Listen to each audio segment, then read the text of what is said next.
There is a version of your kitchen that exists only in the morning: clean counters, one mug, the quiet hum of a kettle. And then there is the version that shows up by Wednesday. Crumbs in the grout, 3 half-open bags of rice, a drawer that no longer closes all the way. You tell yourself it's a time problem. It isn't. It's a relationship problem, the relationship between you and the space where you feed yourself. In Japan, the kitchen has never been treated as just a functional room. It's treated as a mirror. Today, 6 small mistakes almost everyone makes, and the quiet Japanese principles that fix them for good. Habit 1. The crowded counter picture, the counter by the stove. A cutting board that never gets put away. A row of oils, sauces, gadgets, all standing at attention because putting them back takes too long. Most people believe a full counter means an efficient kitchen, everything within reach, nothing wasted. It's the opposite. A counter that's always full is a mind that never gets to rest. There's a Japanese concept for this, the meaningful empty space between objects, the pause between notes in music. Isn't absence, it's the thing that lets everything else be seen clearly. A kitchen with no has no visual quiet. Your eyes are working before you've even opened the fridge.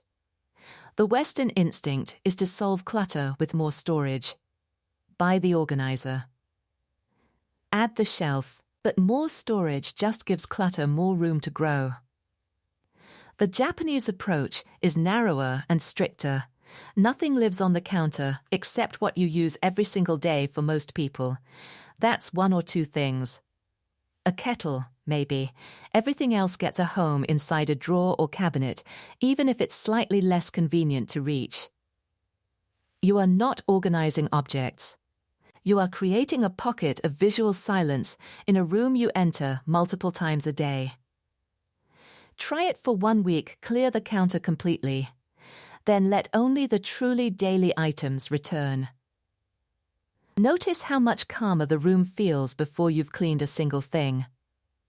A calmer counter changes what happens next because an empty counter reveals what's hiding behind it. Habit 2. Buying without seeing. Open the fridge. Behind the milk, there's a jar of something bought with good intentions 3 months ago. In the back of the pantry, a bag of grains you forgot you owned, now just slightly stale. This isn't a storage failure, it's a seeing failure.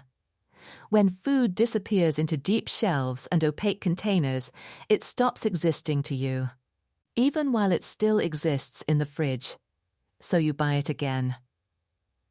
The Japanese word for this quiet grief is Mottainai, a deep sense of regret over waste, not just of food, but of the effort, resources, and care it took to bring that food to you.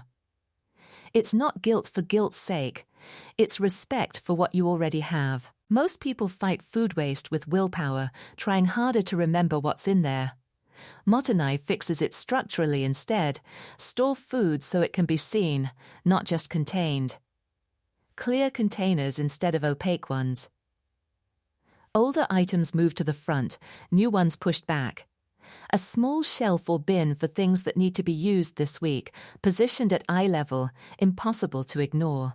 The goal isn't a Pinterest pantry. It's a pantry that tells the truth about what's already yours. Once a week, before you write a grocery list, open every door and really look, not scan. Look at what's already there. You'll be surprised how often the meal you were about to buy ingredients for, you can already make. Seeing what you have is the first step. Knowing what to let go of is the next. Habit 3. Keeping it just in case. There's a drawer in almost every kitchen that barely opens. Inside, a garlic press used twice, a novelty mug from a work event, 3 lids with no matching container. Each item alone seems harmless enough useful. Maybe, someday, together, they form a drawer you dread opening and a kitchen steadily working against you. The instinct to keep things just in case feels responsible. Frugal, even, but it confuses possession with preparedness. The Japanese practice of Danshari offers a sharper lens its 3 characters mean: to refuse, to dispose, and to detach. Refuse what you don't need. Dispose of what you don't use. Detach from the idea that owning more equals being more capable. Danshari isn't about minimalism as an aesthetic. It's about noticing your attachment to an object and asking whether it's serving your life now or only serving an old idea of who you might become. The common approach to kitchen clutter is organizing it matching bins, labeled baskets, a system to contain the excess. But no system fixes an object that shouldn't be there in the first place. The Japanese approach is to remove before you organize. Pick one drawer this week, take everything out. For each item, ask one honest question: have I used this in the last year? If not, let it go, donate it, recycle it, release it. You'll likely remove a third of what's inside without missing a single piece. A lighter drawer is easier to keep tidy, but a kitchen with no fixed places will fill right back up. Habit 4: no fixed place for things. 3 cabinets, opened one after another. 2 stacks of bowls, shifted aside. A hand searches for a pan that doesn't live anywhere specific because it never really has. It goes wherever there was space last time it was washed. This is one of the quietest sources of daily frustration in a kitchen, and almost nobody names it. Most people think the problem is having too much stuff. Often, the real problem is that even the right amount of stuff has no assigned home. The Japanese principle of Seiton orderly arrangement addresses exactly this. Seiton isn't just tidying. It means every item has one fixed place, chosen based on how and when it's used, so it can be found and returned without thought. The common Western habit is flexible storage, put things wherever fits today. It feels efficient in the moment and creates friction every day after. Seiton asks for a small upfront decision once, so you never have to decide again. Walk through your kitchen and assign a single, specific home to your most used 10 items, not a general area, but an exact shelf, an exact spot. The mug goes here, the good knife goes there, nowhere else, ever. It will feel oddly rigid at first.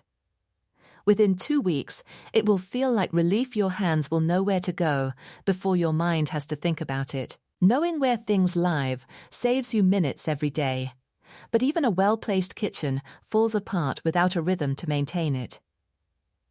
Habit 5: the big weekly overhaul Sunday afternoon.